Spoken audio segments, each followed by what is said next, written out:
April 8, 1943, 09 hours, a rain-soaked trench somewhere outside Catania, Sicily. Private Thomas "Tommy" Miller pushed his muddy boot deeper into the waterlogged earth. The cold had long since seeped through the leather, reaching the bone. The constant damp of the Mediterranean campaign was not only chilling his morale, it was destroying his gear. Tommy's boots, his rifle sling, his leather satchel, all were victims of the perpetual wet. Leather rotted, became stiff, and cracked, losing all protective capability. A damaged boot meant frostbite and immobility. A cracked rifle sling meant fumbling a weapon in a firefight. The insidious enemy of the Allied forces was not always the enemy soldier. It was the water, the mud, and the resulting decay. The scale of the damage was staggering. In the campaigns in North Africa, Italy, and later, the torrential rains of the European advance. The Allied armies were losing equipment faster to rot and mould than to enemy fire. Boots, specifically, were a massive and crippling drain on logistical resources. They were the most essential piece of equipment, and they were failing almost daily. Reports from the front lines often noted that a new pair of leather boots, even treated with existing commercial compounds, had a lifespan measured in mere weeks in the relentless, soaking environment of the European theatre. The sheer volume of replacement gear needed was creating a severe bottleneck in the supply chain back to North America, thousands of miles away from the mud and the despair. In the clean, sterile laboratories of Canada's National Research Council, NRC, in Ottawa, a team of dedicated scientists was fighting a completely different problem. Ice. The mission was urgent. The Royal Canadian Air Force, RCAF, needed an effective, non-corrosive de-icing agent for airplane battery terminals. The failure of batteries in freezing conditions was causing crashes and disrupting vital reconnaissance missions. The fate of Canadian pilots often hinged on this seemingly small chemical problem. Leading the team was Dr. Kenneth Smith, a young chemist whose specialty was not leather, but high-tech aerospace compounds. For months, Dr. Smith and his team mixed, heated, and filtered countless substances. They were targeting a crystalline structure that could effectively lower the freezing point of the residual moisture on the terminals without damaging the metal. They failed. Repeatedly. Every compound they synthesized either corroded the metal, solidified too quickly, or simply lacked the necessary thermal properties for high-altitude use. The pressure was mounting, and the NRC directors were growing impatient with the lack of results. One night, after weeks of relentless, unsuccessful experimentation, Dr. Smith, frustrated and exhausted, attempted a complex mixture involving mineral oils, paraffin waxes, and various fatty acids, a desperate, Hail Mary attempt to create a unique, non-aqueous, crystalline base that might finally solve the problem. The reaction was a disaster. Instead of yielding a clear, low-freezing liquid suitable for battery terminals, the chemical reaction produced a thick, semi-solid, waxy paste. It was dark, sticky, completely impervious to water, and critically, it lacked the thermal properties required for de-icing. It was utterly useless for high-altitude aviation. Dr. Smith logged the failure, labelled the compound NRC 1943F, F for failure, and abandoned it. It was a waste of expensive wartime materials, a total failure in the pursuit of high-altitude technology. But war is a vast, chaotic machine, and sometimes the solution to one problem is hiding in the failure of another. Simultaneously, a desperate logistical memo was circulating from the Quartermaster General's office, detailing the catastrophic loss of leather equipment. The cost of replacing millions of boots and leather goods was becoming unsustainable, reaching into the millions of dollars when adjusted for today's inflation. The military needed a simple, field-deployable waterproofing solution, something that could revitalize and protect leather in the humid, tropical, and muddy environments of the war. The existing solutions were woefully inadequate. Traditional leather dressings were often based on animal fats or simple oils, which either washed out too quickly, became rancid in the heat, or, worse, sealed the leather pores too tightly, causing it to dry out and crack after repeated exposure to water. The military needed a compound that was both a preservative and an impenetrable barrier. The Quartermaster Corps sent a request to the NRC. Can you provide any compound, however crude, that might extend the life of leather by preventing water saturation and rot? The request landed on the desk of Dr. Smith's supervisor, who, recalling the chemist's recent highly publicized failure, decided on a whim to investigate NRC 1943F. It was an act of desperation, checking every shelf for a potential answer. The test results were astonishing. The thick, waxy paste that had failed to save a single battery terminal was a miracle for leather. Its unique combination of mineral oils and synthesized waxes provided deep nourishment to the material, replacing the natural oils lost during tanning and exposure. Furthermore, its dense, non-porous structure created an impermeable barrier against water without suffocating the leather. When applied liberally to a rotting, stiff boot, the leather became supple, waterproof, and resilient. The useless compound had found its true calling, solving a logistical crisis that was silently undermining the Allied war effort. Quickly dubbed dubbin, a name derived from an old traditional leather treatment term, dubbing, the compound was rushed into mass production. The logistical priority was immediate.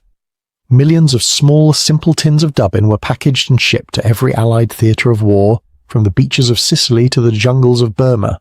The fate of Private Tommy Miller's boots and the logistical solvency of the entire Allied force would soon depend on the accidental paste discovered in an Ottawa lab. This humble tin of paste, the result of a scientific failure, was about to become one of the most cost-effective and critical inventions of the Second World War.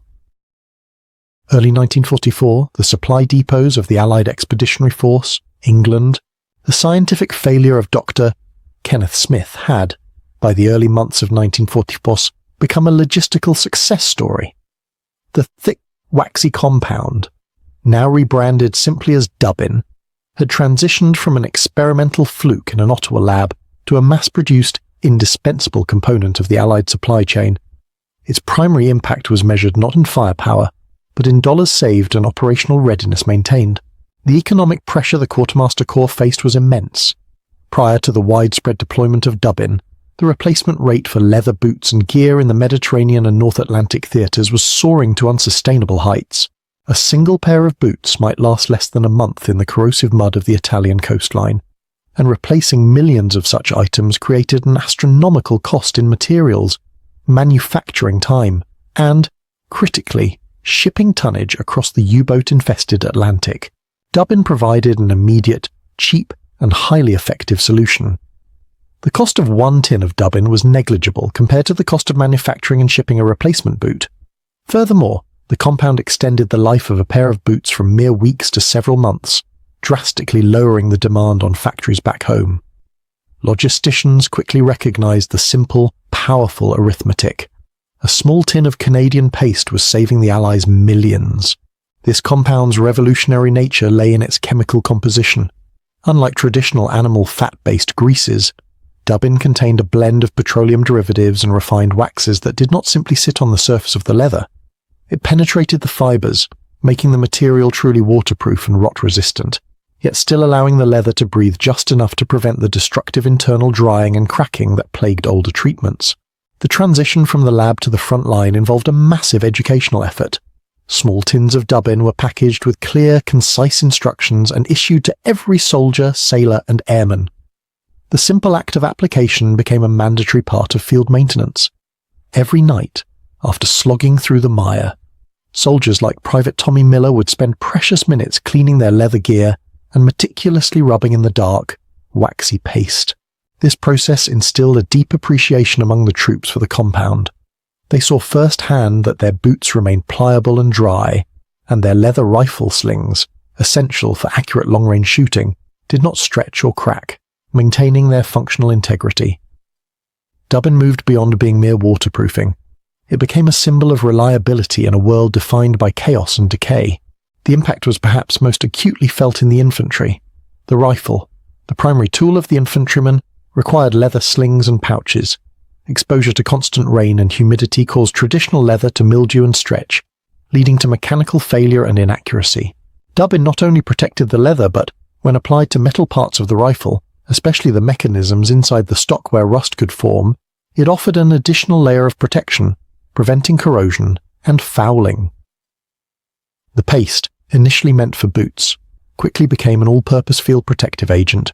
Furthermore, The compound solved an equally critical problem for the Quartermaster Corps in the Pacific Theater, in the humid tropical environments of the South Pacific, where mold and fungus could consume a pair of boots overnight. Dubin's unique, stable chemical structure resisted biological attack. It was a fungicide as well as a waterproofing agent, proving its utility across the globe, from the frozen mud of the Ardennes to the sweltering heat of Guadalcanal. Senior Allied officers began to publicly acknowledge the compound's contribution. General George S. Patton, whose armoured divisions relied on rapid, continuous movement through all weather, often emphasised the criticality of preventative maintenance. The longevity of his tank crew's leather helmets and the integrity of the jeep seats, all subject to rigorous waterproofing with Dubin, directly contributed to the overall effectiveness of his forces. The unexpected paste became a key factor in Patton's logistical speed. The story of Dubin is the story of how a small, seemingly useless technical failure solved a vast systemic military problem. It was a quiet triumph of materials science, proving that the most pivotal victories in war are sometimes won not on the battlefield, but in the laboratory, and measured not in territory gained, but in equipment preserved and lives made marginally safer and more comfortable. The logistical miracle was complete, but the full key lasting legacy of the Canadian scientist's accidental paste was yet to be realized. Mid-1944, the hedgerows of Normandy, France. By the summer of 1944, following the D-Day landings, the war in Europe became a grim, grinding affair fought in the tight, muddy confines of the Norman bocage, the dense network of hedgerows.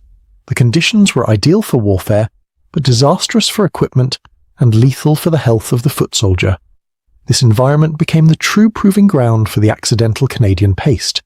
Dubin, Private Tommy Miller, now fighting in France, no longer saw his daily ritual of applying Dubin as a mere chore imposed by the quartermaster.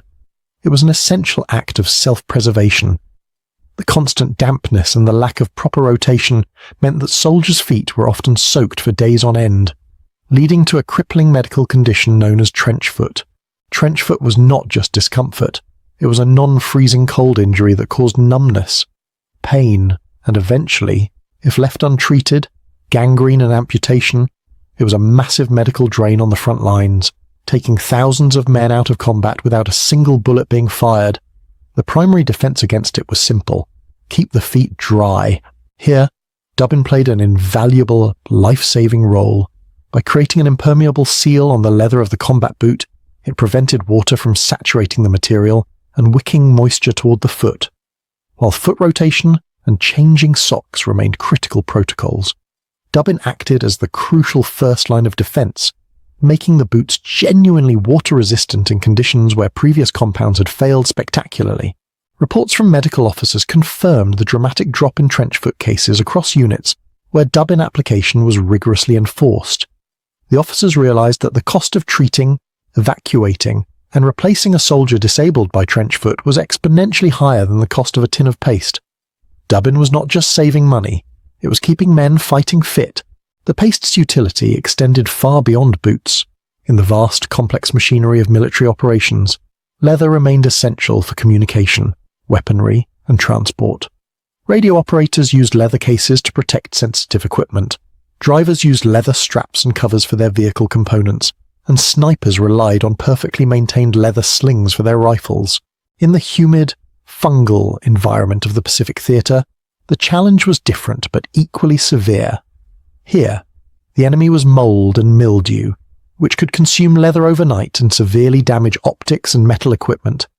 Dubin's chemical stability and its antifungal properties made it the compound of choice. Soldiers in the jungle used it on everything: their leather holsters, binoculars, cases, even to lubricate and protect the wooden stocks of their rifles against swelling and cracking.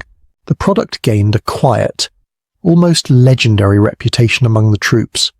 It was the humble, universally used item that never ran out, never failed, and was always there to solve a minor but critical problem.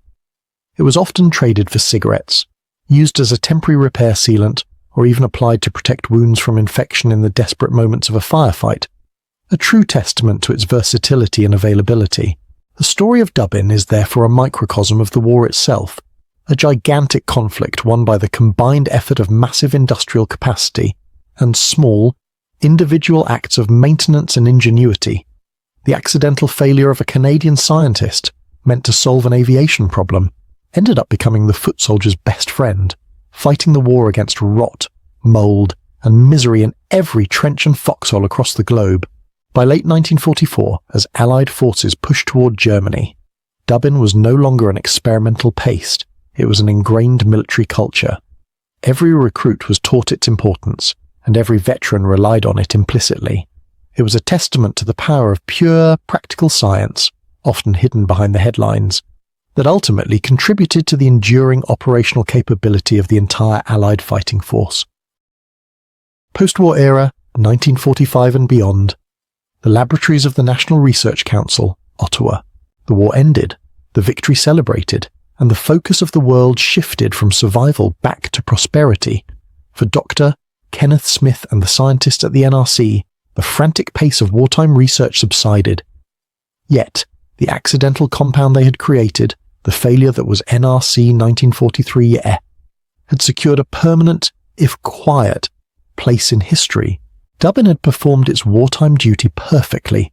It had saved the Allied forces millions of dollars in equipment replacement costs, a figure that, when fully tallied by the Quartermaster Corps, was astronomical.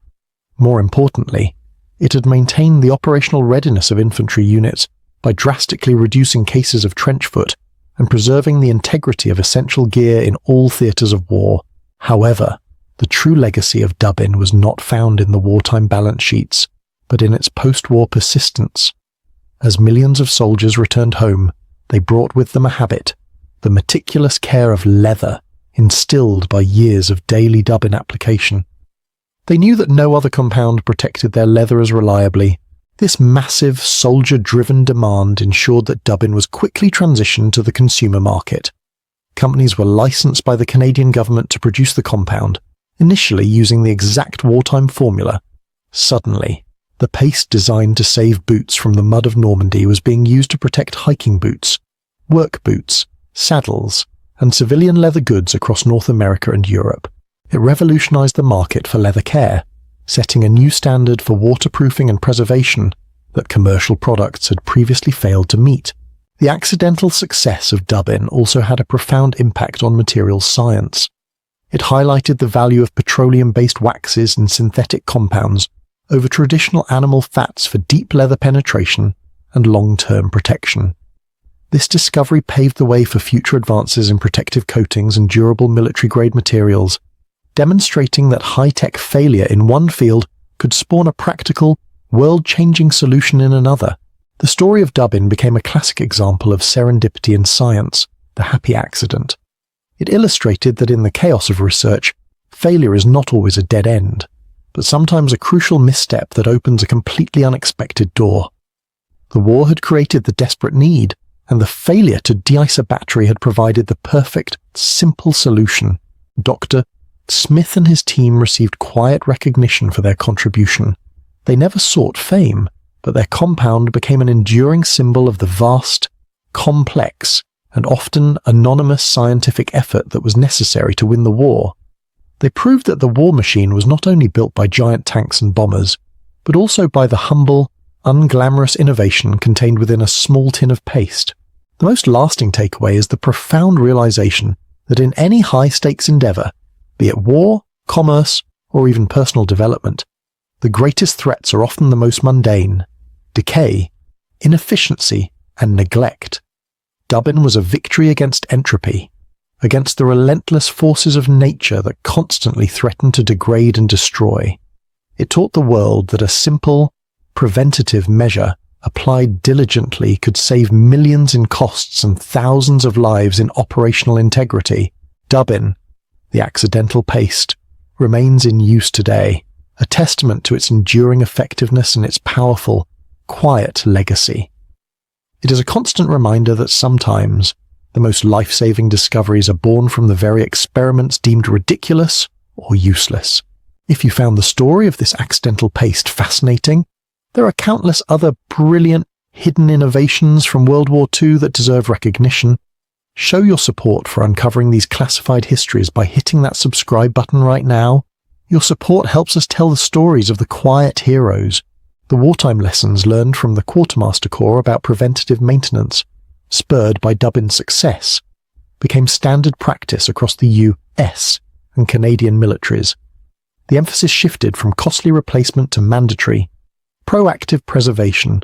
This philosophy, born from the urgent need to protect boots in the mud, later influenced maintenance protocols for everything from aircraft to vehicles, demonstrating that the humble pace had fundamentally changed the logistical mindset of the modern military.